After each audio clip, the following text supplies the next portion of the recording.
Fire signs, tignan natin ano po yung mensahe para sa iyo ngayong araw. Keep in mind po na ito ay general reading lamang, so hindi po lahat ay makaka-relate, so be open-minded.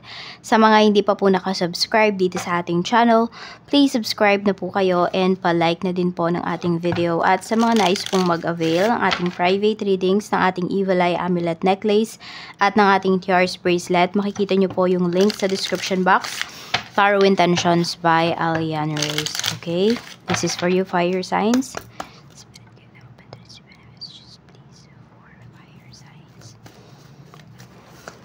We have coffee cup. So, pwedeng ano ba, may magandang usapan ba dito? Or for some of you, nagiging mas maganda yung usapan kapag may kape nakasama.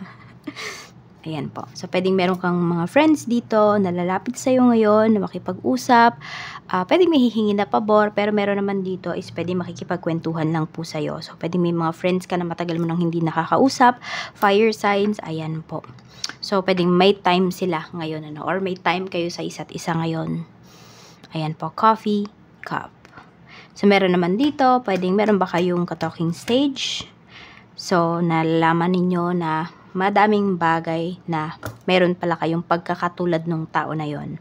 So, natutuwa kayo dito, na-excite kayo kung saan pa ba papunta itong usapan ninyo, itong connection na ito. So, tignan pa natin ano pa yung mensahe. So, very, magaan yung energy mo ngayon. Fire signs, kesa nitong mga nakakaraang araw. Mas magaan siya. Tingnan natin.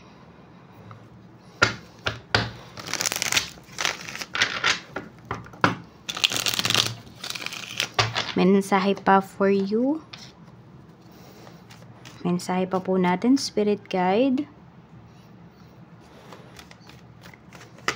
Meron tayo ditong 6 of Cups. Diba? May cups na naman tayo dito. So, sabi ko nga, pwedeng meron kayo ditong ka-talking stage, meron ditong magandang usapan, magaan na usapan ngayon. So, pwedeng may mga usapan din dito na papabor po sa'yo ngayong araw na ito. We have Page of Swords. So, kung naku-curious ka, yung iba sa inyo, no, fire signs, may mga bagay dito na nagbibigay ng curiosity sa inyo. So, mapapaglaanan nyo rin po ito ng oras ngayong araw. Di ko din alam kung meron kayong anak. Either ito ay nanliligaw sa kanya or nililigawan niya. Ewan ko, ba't dadalhin niya kagad? Seryoso yata talaga tong batang to sa dito sa tao na to. Okay? Dito sa nililigawan niya or sa nanliligaw sa kanya. So, parang ipapakilala na kaagad sa'yo. Meron ako nakikitang ganyan. Oo. Tingnan natin. So, kung sabihin natin yung iba naman po sa inyo, no, kung meron na talaga kayong mga anak at malalaki na mga adults na ba, nasa marrying stage na, so, pwede po na may mamamanhikan dito. Meron tayo ditong Knight of Pentacles. Okay, so pwedeng mapag-uusapan ninyo ng taong to about sa mga dreams, sa mga goals, about din yung iba po sa inyo. Pagdating naman sa mga kaibigan, pwede po na ang mapag-uusapan ninyo dito is about po sa inyong trabaho, ayan, or mga plans ahead. You have 10 of Pentacles, pero more on about trabaho, business, ayan po. Basta pagkakakitaan very interesting yung pag-uusapan ninyo ng mga taong to. So, alam mo yung hindi ka mabobore, nakausap sila. Kasi may sense, may laman talaga yung mga sinasabi. Hindi lang yung mga sinasabi nila, even yung mga sinishare mo sa kanila. Hindi siya nakakaantok. Ayan po. Pwede rin yung iba po sa inyo kung kayo talaga yung business-minded naman dito, fire signs, ayan po. So, magkikita-kita kayo dito ng mga friends mo, but at the same time, yung iba po sa inyo, wala kayong sinasayang na oras. It's either bebentahan mo din sila ng mga products mo, or meron kang imi-meet up pa na ibang tao. Okay? So, alam mo yon, hinahaluan mo ng business itong pagkikita na to. Hindi mo talaga sinasayang yung oras. Meron tayo ditong King of Wands. And nakikita ko dito, very supportive sa'yo yung iyong family, or ito ay pwedeng asawa mo, or yung iba nga sa inyo, pwedeng nyo na to boyfriend or girlfriend nyo na po. Sobrang supported po kayo. So, lagi kayong ini-encourage. Meron din dito, pwedeng galante. Ayan. Galante yung iba sa inyo dito. Or sabihin natin, hindi man siguro sa pagiging galante. Alam mo lang talaga kung paano mag-share. Alam mo lang talaga kung paano magbigay. Fire signs. Kasi, pwedeng dumating ka rin dun sa point na yun. Or galing ka rin dun sa point na yun ng life na yun. We have King of Cups. Napakadaming male figure dito. Male energy. Masculine energy pagdating dito sa cards mo. So, some of you, ayan po.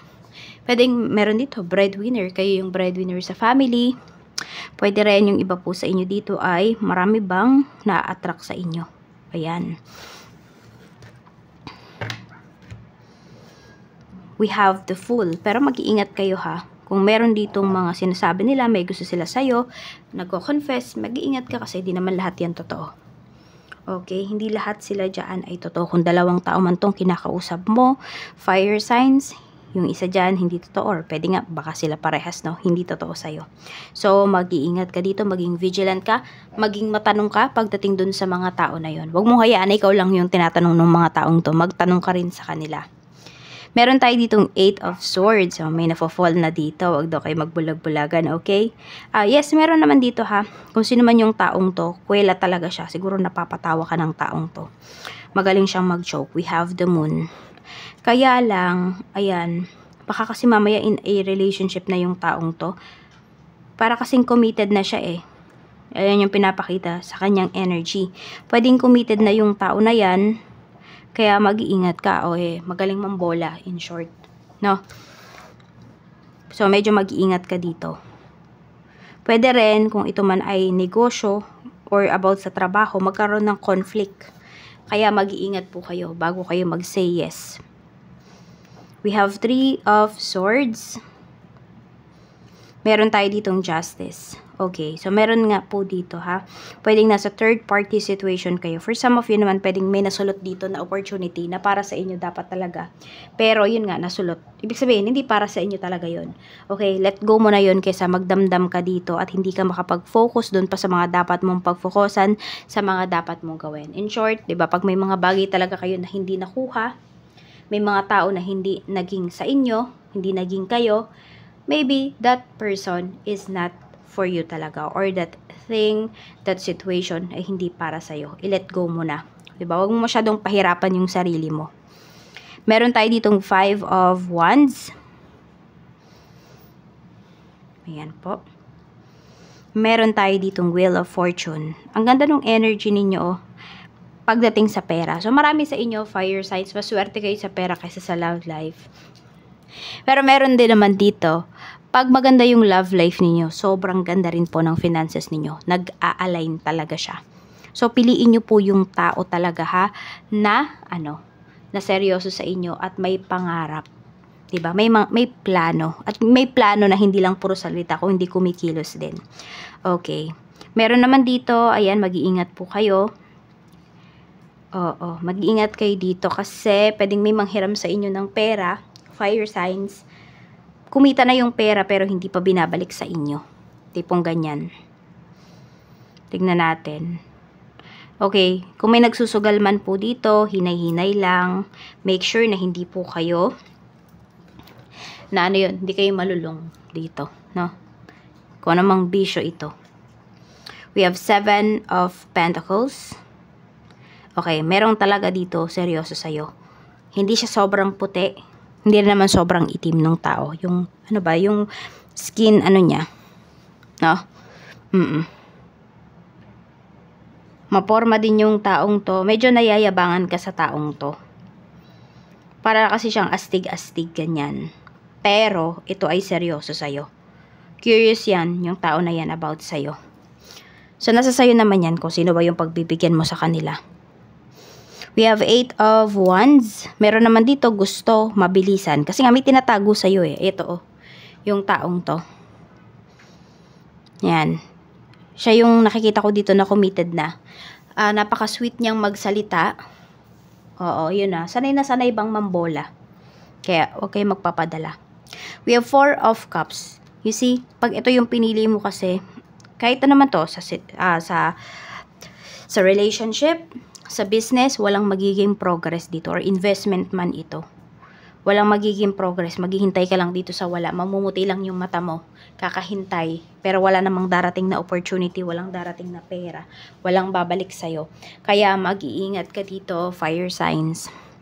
Tignan pa natin ano pa yung mensahe. Okay, ito, pwedeng yayain kang mag-date ng taong ito. Okay, talagang ilalabas ka niya sa public ha. Ito kasi pwedeng itatago ka ng taong to or hanggang chat lang kayo, ganyan. Nas kung ano-ano yung hihingin niya sa'yo. Tingnan natin. Ito, merong balak makipagkita sa'yo yung isa. Kung ilan man nga yung kinakausap mo, ilan man yung interested sa'yo. Pwede naman po na may pagbigyan ka talaga dyan. Tingnan natin. Okay? So, ayan po. Invest your money wisely. Yan yung sinasabi sa'yo dito. Kasi po, ayan o, lalago talaga yung pera mo. Yan lang, huwag kang masyadong maging greedy.